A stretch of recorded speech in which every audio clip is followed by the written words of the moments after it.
जी कुली का गावत तनी कुछ मिजाजी गाई ना। अरे होली नु ह। अच्छा भौजी तो लो है डुएट करा।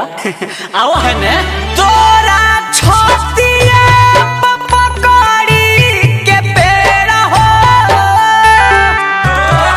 छतिया पपकड़ी के पेड़ हो। तोरा छतिया पपकड़ी के पेड़ दोल्हा पाती खेले द भौजियो। आई दादा छतिया पपकड़ी के पेड़ दोल्हा पाती खेले द भौजियो। ओहो अरे ये देवर जी हई का गावे लगनी तनी नया तरीका डीजे में आव। अरे भौजी के बात लगावा सरे।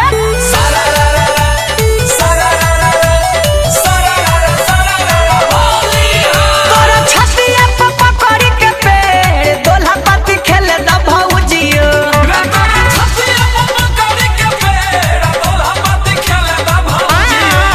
डहकी फगुआ के बेर दोल्हा पाती खेले द भौजियो।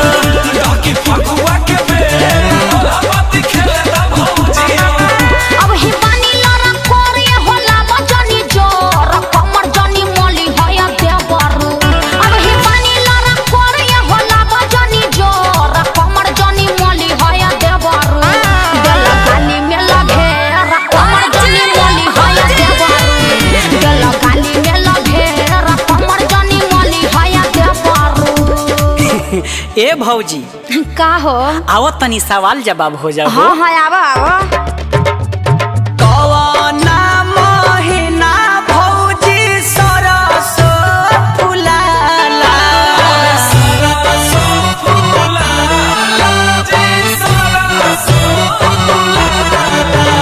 आ कवना महीना भौजो लागेला पाला।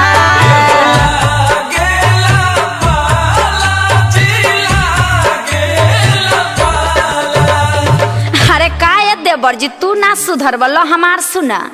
बहे बसंती का सरस फुलाला फागुन महीना लागेला बड़ी पाला हो।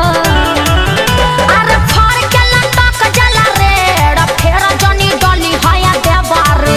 गेला गाली में लगे कमर जनी मोली हया देवर। गेला गाली में लगे कमर जनी मोली हया देवर।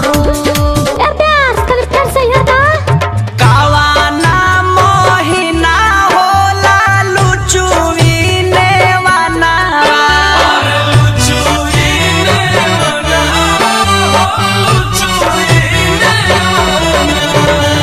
मेहर बिना फीका लागे पुआ पकावना।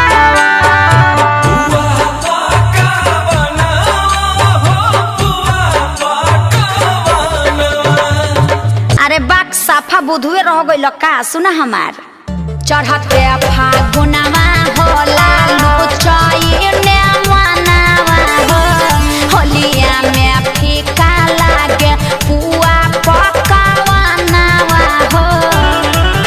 अरे चिहु के कमरिया के कोरय अब जनी करी हया देवरू। देल गाली में लगे कमर जनी मोली हया देवरू। देल गाली में लगे कमर जनी मोली हया देवरू। ए भाभी का हो? तो अब डाल लीनू। हाँ डाल लो लेकिन चंदन चंचल आ सरगम जी से मत कही हो। थैंक यू भाभी। हैप्पी होली।